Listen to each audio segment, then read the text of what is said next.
Som un grup d'estudiants de l'ISPA Lineal de primer, segon, tercer i quart d'ESO, que durant tot el curs ens hem reunit un dilluns de cada mes formant un club de lectura. Hem llegit El caçador d'estels, de Khaled Hosseini. El llibre es parla de l'amistat entre l'Amir, un noi afganès d'ètnia pòstum, i a la santa ètnia hazara. El llibre és un relat autobiogràfic de l'Amir, on s'explica tot el que va succeir entre els dos amics per acabar separant-se. És una història sobre l'amistat, la lleialtat, l'enyorança, la crevança amb una guerra, la de l'Afganistan, la lluita per sobreviure. Des del club de lectura que hem creat, us convidem a llegir aquest llibre i us desitgem una bona dieta de Sant Jordi. Moltes gràcies. Em vaig convertir en el que avui soc quan tenia 12 anys. Un dia ennuvolat i fred de l'hivern de 1975.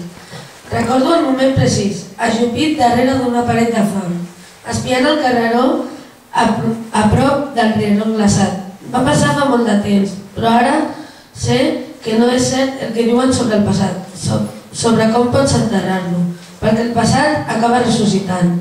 Ara, mirant enrere, m'adono que he estat mirant cap a aquell carreró desert durant els últims 26 anys de la meva vida. Petit, el Hassan i jo solíem pujar els pollagres que hi havia en un camí que duia a la casa del meu pare per empipar els veïns fent reflectir la llum del sol dins de les seves cases amb un tros de mirall.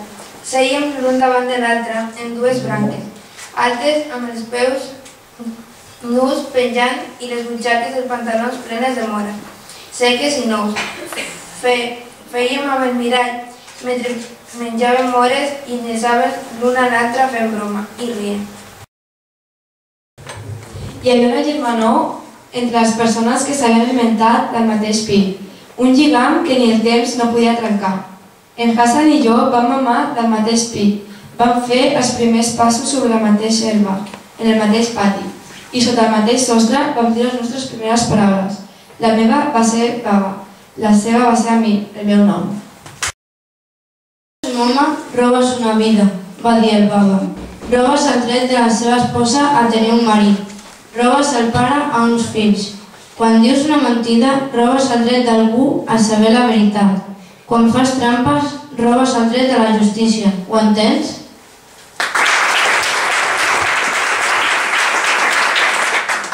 Cada hivern, el districte de Kabul celebrava un torneig de batalla d'estels.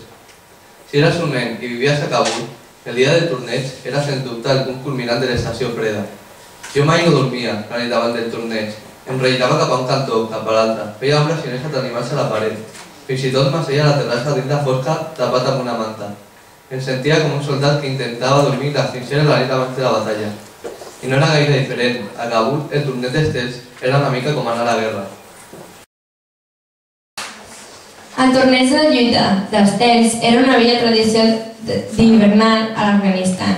Començava a l'hora del matí i no acabava fins que l'únic estel guanyador s'enlluiria del cel.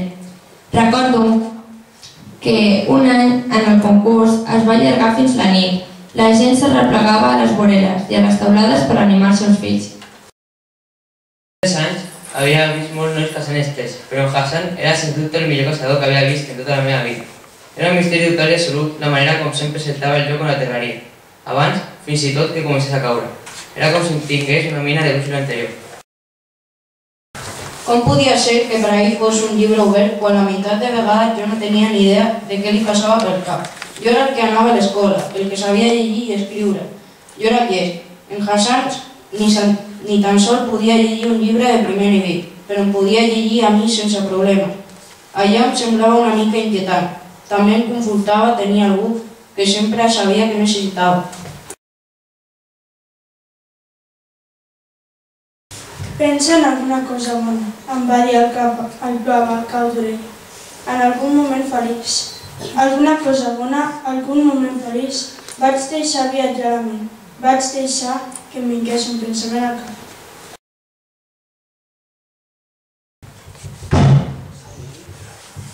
No seria del tot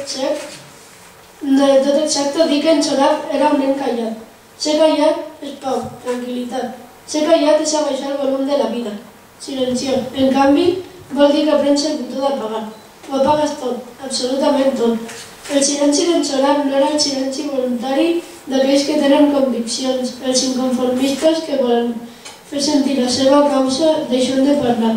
Era el silenci d'algú que s'ha tancat en un lloc fosc, n'ha doblegat les vores i les ha ficades ben endins perquè no es pugui obrir.